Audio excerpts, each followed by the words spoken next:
बिस्मिल्लाहिर्रहमानिर्रहीम अस्सलामु आलाइकुम welcome to my channel Seema's cooking and blog. আজকের রেসিপি হচ্ছে কাতলা মাছ। তো মাছটা আমি এখানে লবণ দিয়ে দিলাম, মরিচ আর হলুদ দিয়ে মাখাই একটু কিছুক্ষণ রাখলে খুব ভালো হয়, যেহেতু মাছটা আমার খুব মোটা করে কাটা এবং বড় বড় পিসের। জাস্ট 10-15 মিনিট মেখে রেখে দিলে খুব ভালো হয় আর কি। তো আমি মাছটা এখন ভেজে নিব, মোটামুটি ভালো করে ভাজবো, বাট একদম মশমশা করে ভাজবো না আর কি। এখানে আমি কিছু মশলা রেডি করে রাখছি। এটা হচ্ছে আদা, এটা হচ্ছে পেঁয়াজ, রসুন, এটা হচ্ছে পোস্ত, আর এখানে কিছু ক্যাশুই আছে। পোস্ত আর ক্যাশু এটা এখন আমি একসঙ্গে ব্লেন্ডার করে নিব। তো এটা যদি কিছুক্ষণ ভিজা রাখা হয় তাহলে নরম হয়ে যায় এবং ব্লেন্ডার হইতে খুব ইজি হয়, সহজ হয় আর কি। তো দেখতে পাচ্ছেন এই যে মাছটা কিন্তু আমার ভাজা হয়ে গেছে, দেখতে পাচ্ছেন। তো সেম তেলে এখানে আমি দেখতে পাচ্ছেন 3টা শুকনো মরিচ দিলাম, 2টা তেজপাতা, 1 টুকরা দারচিনি। এবার হচ্ছে এখানে আমি পাতলা করে পেঁয়াজ কুচি দিয়ে দিলাম, পাতলা করে কাটা পেঁয়াজ কুচি দিলাম। মোটামুটি খুব ভালো করে ভাজা হয়ে গেলে এখানে একটু পানি দিয়ে দিবেন। আর হচ্ছে আমি এখানে আদা দিলাম। পানিটা হচ্ছে আমার যে ব্লেন্ডার করে রাখছি ওই ব্লেন্ডারটা ধুয়ে একটু পানি দিয়ে দিলাম। আর এখানে রসুন বাটা দিয়ে দিলাম। তো এই তো আমি এখন এই মশলাটা ভালো করে কষিয়ে নিব পানিটা শুকানো পর্যন্ত। তো মেনলি এখানে আদা রসুন বাটা আর কি। দেখতে পাচ্ছেন খুব ভালো করে ভাজা ভাজা হয়ে গেছে। আর এই রান্নার মধ্যে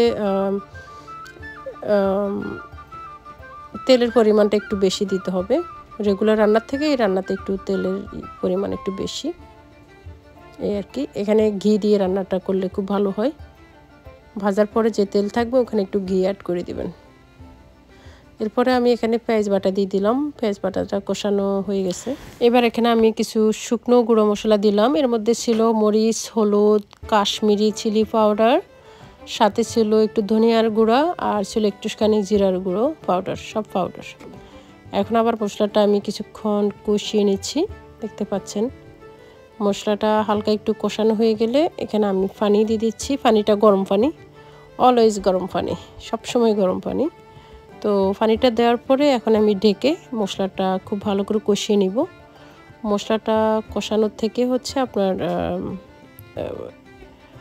মজাটা, মানে রান্নার টেস্টটা হচ্ছে মশলাটা কষানোর থেকে। তো মশলাটা যত কষাবেন তরকারির টেস্ট ততই বাড়বে। লবণ দিয়ে দিলাম পরিমাণ মতো, যতটুকু লাগে। মাছ ভাজার সময় কিন্তু আমি লবণ দিয়েছিলাম, তো সেই পরিমাণে লবণটা দিতে হবে। এখন এখানে পোস্ত আর বাদাম বাটা আমার একসঙ্গে আছে, দিয়ে দিলাম পোস্ত আর বাদাম বাটা। এখানে চাইলে একটু কাঁচামরিচ বাটা দিতে পারেন।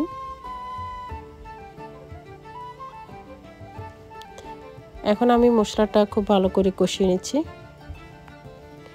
এখানে আমি মশলাটা কষানোর পরে, আচ্ছা এখানে চাইলে আপনারা এই মশলার মধ্যে একটুখানি চিনি দিতে পারেন, সামান্য একটু আর কি, টেস্টটা ব্যালেন্স করার জন্য। টেস্ট কিন্তু খারাপ হবে না, ভালো হয় একটুখানি লবণ চিনি দিলে।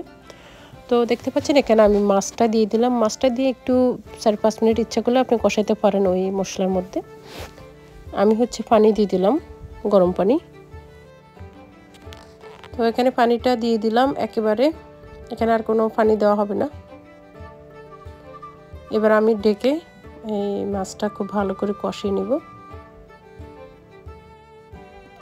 তো মাছটা এইভাবে একবার রান্না করে দেখবেন, খুবই মজা হয়, একটু অন্যরকম টেস্ট হয়, খেতে অসাধারণ হয়। তো মেক শিওর হয়ে নামানোর আগে কিছু কাঁচামরিচ ফালি করে দিবেন, সাথে লেবুর রসটা মাস্ট, লেবুর রসটা দিবেন। এই লেবুর রসের কারণে আপনার রেসিপির টেস্ট দ্বিগুণ বেড়ে যায়। সো লেবুর রসটা দিয়ে দিবেন। আর আমি হচ্ছে একটু পেঁয়াজ বেরেস্তা দিয়ে দিলাম। আপনারা যদি থাকে একটু ধনিয়া পাতা দিতে পারেন, আমার ধনিয়া পাতা ছিল না। তো মাছটা কিন্তু রান্না হয়ে গেছে। তো আমার রেসিপিটি ভালো লাগলে আপনাদের ফ্রেন্ডস ফ্যামিলির সাথে শেয়ার করবেন, আর হচ্ছে গিয়ে একটা লাইক দিবেন, সুন্দর একটা কমেন্ট করবেন সবাই। তো ধন্যবাদ সবাইকে, রেসিপিটি ট্রাই করার অনুরোধ রইল। অনেক ভালো থাকবেন সবাই। আল্লাহ হাফিজ, আসসালামু আলাইকুম।